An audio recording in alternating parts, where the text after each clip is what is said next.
Statistics show a government plan launched in 2009 to curb the number of P addicts in New Zealand has been doing its job pretty much. But there are now fears methamphetamine use could be on the rise again. It comes after a number of recent high-profile drug busts, including $1 million worth of the drug found hidden in soup packets and the discovery of 123 kilos of meth, more than was seized in the whole of 2014. Massey University drugs researcher Chris Wilkins joins me now. Chris, good morning to you. Good morning. Thanks for your time too. So you've just finished research on this, and your research would indicate methamphetamine use is on the rise. Well, I think I'd qualify that. So I think we're definitely finding that there's been increases in Christchurch in use and supply and availability. Other parts of the country, again, we're hearing anecdotal evidence that maybe there's a new wave coming through of younger users, but I think we've got to be a little cautious at this stage and just see how the monitoring data later in the year comes out. But it is something we need to keep our eye on, because everyone will remember back in 2009, John Key launching this attack on methamphetamine. Yep. We were leading the world in the use of methamphetamine, and it's thought that the number of addicts in the 2 years that followed that dropped by half, which is actually quite successful, isn't it? Yeah, I mean, that plan had some really good outcomes. So we got higher prices of methamphetamine that makes a difference. So it's greater access to treatment. And a lot of the treatment providers are telling us that we're getting a lot of older users now going into treatment, and there's more treatment in prisons, which is all really good initiatives. But, inevitably the market adapts and responds to the kind of programs we've got in place.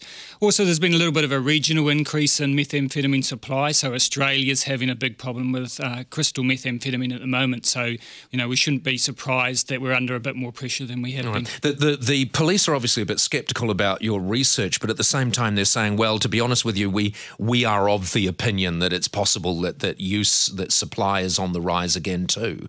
So now is the time, because obviously we were being successful at tackling this enormous problem, and it is. It's estimated now, 36,000 New Zealanders are addicted to P. Yeah.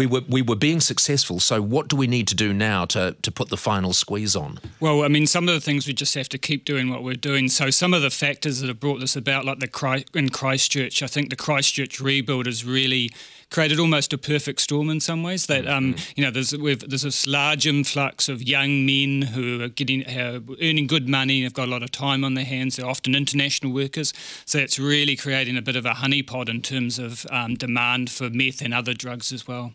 Now, the other areas that you're noticing the potential for rise is Whangarei and Auckland, isn't it? Yeah, well, these have always been really big centres for methamphetamine. So methamphetamine manufacture is always concentrated in the upper half of the North Island. So, but I think one of the really concerns is this new wave of perhaps younger users. So we've already gone through a generational shift. All the people that used meth in the early 2000s have now moved on to some extent. But are we getting the next generation through? And I think that's something we've really got to keep an eye on. All right. Just remind us why meth is so important and we need to focus on it. It is an extraordinarily damaging drug, isn't it? That's right. I mean, I think the government were completely correct to target this drug because it's associated with, high levels of dependency, psychosis, and also violent and those kind of antisocial behaviour. So I think this is the right drug for us to concentrate as the really serious drug use problem in New Zealand. All right. So as you say, the results of your survey indicate that the younger wave are coming through. Yeah. How do you affect those people? How do you change them? How do you sort of reduce that desire to be on meth? Yeah, well, I mean, you should take a broad range of approach, but community action where you talk about not just methamphetamine but alcohol use and a whole range of drug use. So reducing the perception that that's socially acceptable and being clear and honest to people about the health risks of using methamphetamine. Do you by and large, do people know? I mean, because obviously when it comes to alcohol, people know what the health risks are, but they choose to drink it anyway.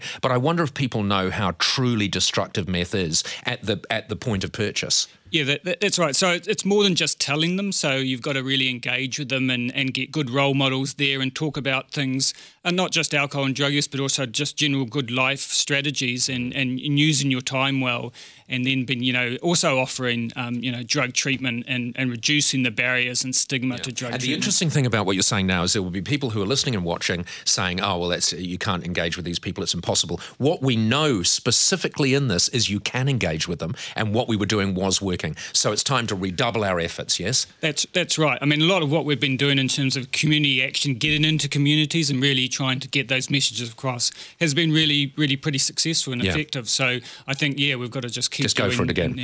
As the new lot come through. Chris, thank you so much for joining us. Chris Wilkins, Massey University drugs researcher.